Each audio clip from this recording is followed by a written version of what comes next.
دیگه مثل دیوونه ها تو خیابونا راه میرم و با خودم حرف میزنم. همش فکر میکنم دلشوره دارم. این دلشوره ها انگار تمومی ندارن. دلشوره افتاد به تنم با گریه های مادرم، توی چشام زل زد و گفت دیدی چی اومد به سرم. تو بی برادر شدی و منم که داغ داره پسر. به کی بگیم درد دلو ای روزگار خون جگر.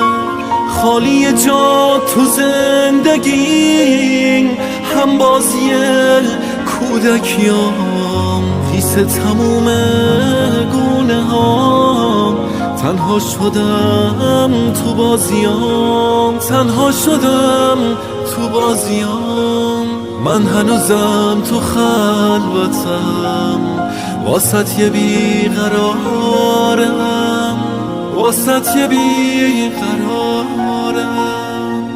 آهای داداش خوشگلم، غمی نشست به پشت من بی تو دیوونه میشم. کاشکی میموندی همیشه پیشم. آهای داداش خوشگلم، غمی نشست به پشت من بی تو دیوونه میشم. کاشکی میموندی همیشه پیشم. کاشکی بیدار میشدم و میدیدم این لحظه ها همشون خواب بودن.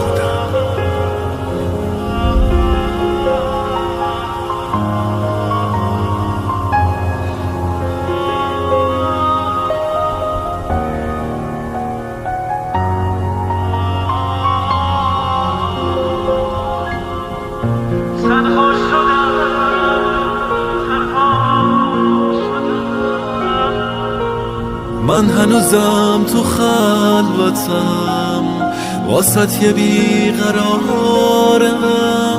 واسط یه بیقرارم.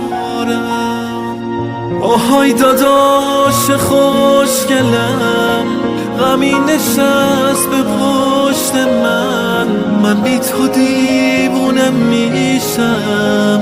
کاشکی میموندی همیشه پیشم.